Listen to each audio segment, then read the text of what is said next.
ദേശീയ വിദ്യാഭ്യാസ നയവുമായി ബന്ധപ്പെട്ട കാര്യത്തിൽ 3 ലാംഗ്വേജ് പോളിസി സിസ്റ്റത്തിൽ BJP വാസ്തവത്തിൽ അതിനെ ദുരുപയോഗം ചെയ്യുകയാണ് എന്നുള്ളത് MK സ്റ്റാലിൻ കൃത്യമായി നരേന്ദ്രമോദിക്ക് ഒരു താക്കീത് പോലെ കൊടുത്ത അദ്ദേഹത്തിൻ്റെ വാക്കുകളാണ്. ധർമ്മേന്ദ്ര പ്രധാൻ എന്ന മന്ത്രി, അദ്ദേഹം വാസ്തവത്തിൽ ഇന്ത്യ കണ്ട ഏറ്റവും മോശം വിദ്യാഭ്യാസ മന്ത്രിയാണ് എന്നുള്ളത് വ്യക്തമാക്കിയിരിക്കുകയാണ് MK സ്റ്റാലിൻ. തമിഴ്നാട്ടിൽ ഹിന്ദി ഭാഷ അടിച്ചേൽപ്പിക്കാൻ വേണ്ടി കേന്ദ്രം അതിനുവേണ്ടി പ്രത്യേകം 2000 കോടി വകയിരുത്തുമ്പോൾ 2000 അല്ല 10000 കോടി ഇവിടേക്ക് ഇറക്കിയാലും അത് നടക്കാൻ പോകുന്നില്ല.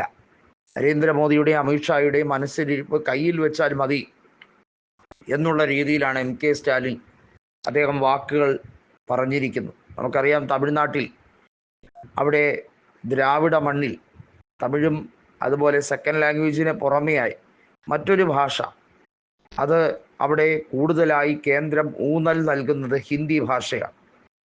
അദ്ദേഹം കൃത്യമായി പറയുന്ന ഒരു കാര്യമുണ്ട്, കേന്ദ്രീയ വിദ്യാലയങ്ങളിൽ എന്തുകൊണ്ട് മറ്റൊരു ഭാഷ എന്ന രീതിയിൽ തമിഴിനെ സ്വീകരിക്കാൻ തയ്യാറാകുന്നില്ല.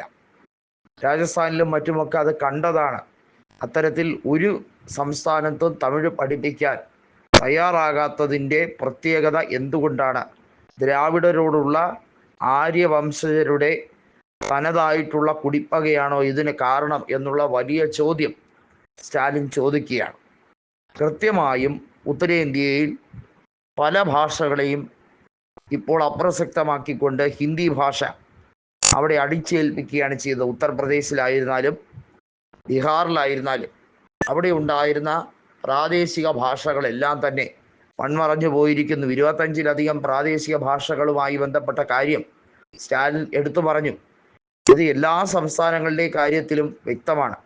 കർണാടകയിൽ നേരത്തെ ഹിന്ദി ഭാഷ അടിച്ചേൽപ്പിക്കാൻ ശ്രമിച്ചപ്പോൾ അവിടുത്തെ മുഖ്യമന്ത്രിയായിരുന്ന യെദ്യൂരപ്പ തന്നെ കേന്ദ്രത്തിൻ്റെ നയങ്ങളോട് എതിർപ്പ് പ്രകടിപ്പിച്ചത് നമ്മളാരും മറന്നിട്ടില്ല എന്നുള്ളത് സ്റ്റാലിൻ BJP സർക്കാർ ഉണ്ടായിരുന്ന കാലത്തുള്ള നയത്തെ വരെ ഓർമ്മിപ്പിച്ചുകൊണ്ട് കേന്ദ്രത്തിന് താക്കീത് നൽകിയിരിക്കുകയാണ്. അതായത് BJP ഭരിക്കുന്ന ദക്ഷിണേന്ത്യൻ സംസ്ഥാനങ്ങളിൽ പോലും അവർക്ക് അവരുടെ ഇഷ്ടത്തിന്, കേന്ദ്രത്തിൻ്റെ ഇഷ്ടത്തിന് വഴങ്ങാതിരിക്കുമ്പോൾ അവരുടെ ഭരണാധികാരികളെ അല്ലെങ്കിൽ പ്രധാനപ്പെട്ട നേതാക്കളെ മാറ്റി അവർക്ക് അനുയോജ്യമായി തീരുമാനമെടുക്കുന്നവരെ അവിടേക്ക് നിയമിക്കുന്ന കാര്യം ഉൾപ്പെടെയുള്ളത് ചർച്ചയാവുകയാണ്.